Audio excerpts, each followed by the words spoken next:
Hello dear student, আমি তোমাদের Shubhankar sir. দেখো, আজ যে তোমাদের জন্য আমি ভিডিওটি নিয়ে উপস্থিত হয়েছি, আশা করছি থাম্বনেল দেখে বুঝতে পারছো। তোমরা যারা আগামী ডিসেম্বর মাসে ইউজিসি নেট পরীক্ষাটি দিতে চলেছো, তাদের জন্য একটি সুখবর যে ইউজিসি নেট তার যে অফিসিয়াল ওয়েবসাইট সেখানে কি করেছে, ইনফরমেশন বুলেটিনটি জারি করেছে যে আগামী ডিসেম্বর মাসে যে নেট পরীক্ষাটি হতে চলেছে তার সম্পূর্ণ বিবরণ এখানে দেওয়া আছে। তো আমি এখানে এক এক করে পেজগুলো তোমাদেরকে দেখাবো এবং যে পেজটি আমাদের জন্য ইম্পর্টেন্ট আমরা সেই পেজটি নিয়ে আলোচনা করবো। তাহলে দেখো এই জায়গাটি ভালো করে খেয়াল করবে, এক এক করে তোমাদের সমস্ত বিষয় নিয়ে আলোচনা করছি। প্রথমে আমি যা বলবো তা হলো, দেখো কি বলেছে যে online registration and submission of application form complete in all respect. ওই ফর্মের মধ্যে যা যা আছে আর কি, তা সম্পূর্ণ করার ডেট বলা আছে। দেখো কবে বলেছে যে 7ই অক্টোবর থেকে এটি শুরু হবে, 7ই অক্টোবর 2025 থেকে 7ই নভেম্বর 2025, অর্থাৎ এক মাস তোমরা সময় পাচ্ছ। এই এক মাস তোমাদের ফর্ম ফিল আপটি চলবে। লাস্ট ডেট কবে দেখো সেটা বলা আছে 7ই নভেম্বর 2025 আপ টু 11:59 PM। আর এখানে যে তুমি ফর্ম ফিল আপটি করবে তার যে পেমেন্ট যেটা, সে পেমেন্ট ফরম্যাট বলা আছে। দেখো যে net banking, debit card, credit card অথবা ইউপিআই, অর্থাৎ তোমাকে সম্পূর্ণ অনলাইন প্রসেসের মধ্যে দিয়ে যেতে হবে। নেক্সট তারপরে কি বলছে দেখো, যে তুমি যে ফর্ম ফিল আপটি করবে, যে তোমরা যারা আছো জেনারেল অথবা আনরিজার্ভ, যেটা অরিজিনাল ক্যাটাগরি বলা হয়, সে আনরিজার্ভ থেকে যারা বিলং করছো তাদের জন্য তোমাদের পেমেন্ট রাখা হয়েছে 1150 টাকা। জেনারেল ইডাব্লিউএস অথবা যারা ওবিসি এনসিএল থেকে বিলং করছো তাদের জন্য চার্জ রাখা হয়েছে 600 টাকা। যারা এসসি এসটি পিডব্লিউডি এবং পাশাপাশি যারা থার্ড জেন্ডার থেকে বিলং করছো তাদের জন্য ফর্ম চার্জ রাখা হয়েছে 325 টাকা। এবং তারপরে দেখো একটা ভালো জায়গা এখানে আমি তোমাদের মেনশন করি, যে কারেকশন উইন্ডো কবে শুরু হবে। এডিট বা কারেকশন উইন্ডো 10ই নভেম্বর থেকে 12ই নভেম্বর আপ টু 11:50 PM।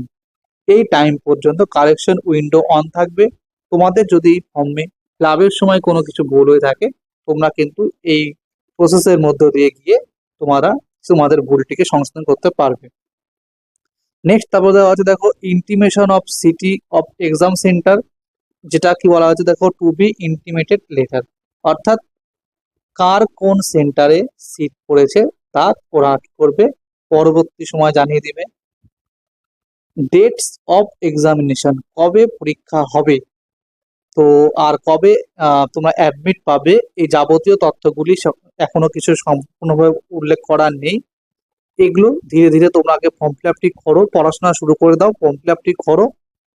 তারপরে কিছু কিছু দিন পর তোমরা কিন্তু জানতে পারবে যে এটা প্রিভিয়াস থেকে হয়ে আসে। তোমরা জানো যে আগে ডেট দেওয়া থাকে না, পরবর্তীকালে ডেটটা দেওয়া হয়।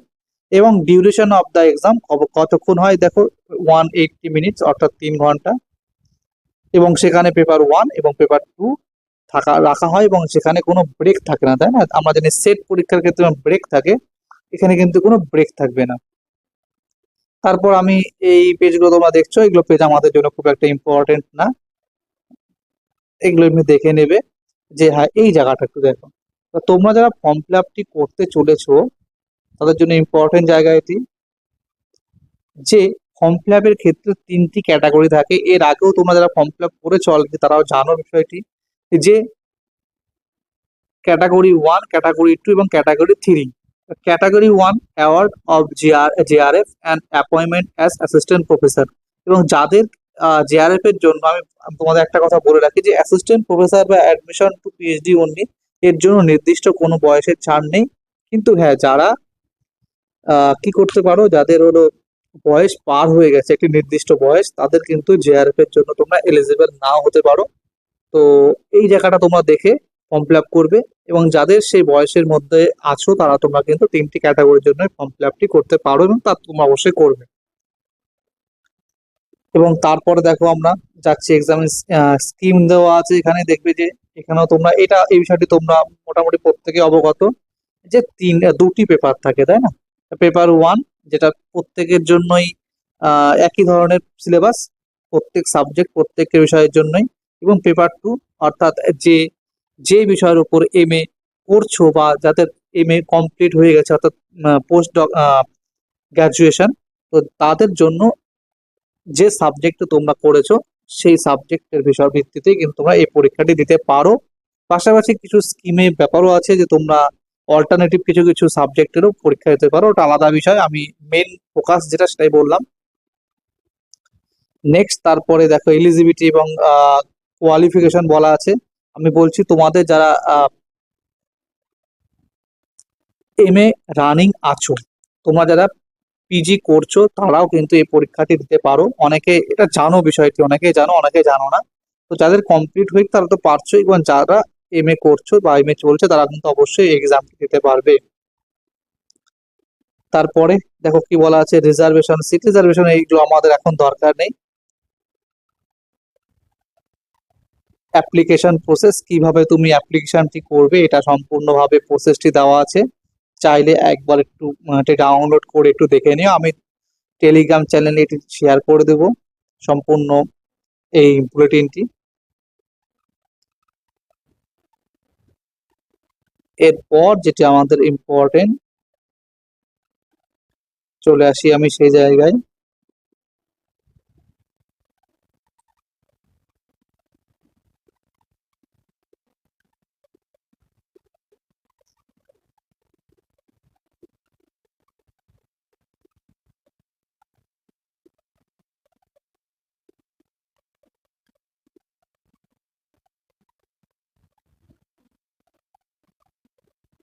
দেখবে সিটি, হ্যাঁ, এই যে এই জায়গাটাই আমাদের এর পরবর্তী ইম্পর্টেন্ট জায়গা, তা হলো ওয়েস্ট বেঙ্গলে কোন কোন স্থানে পরীক্ষা সেন্টার পড়তে পারে।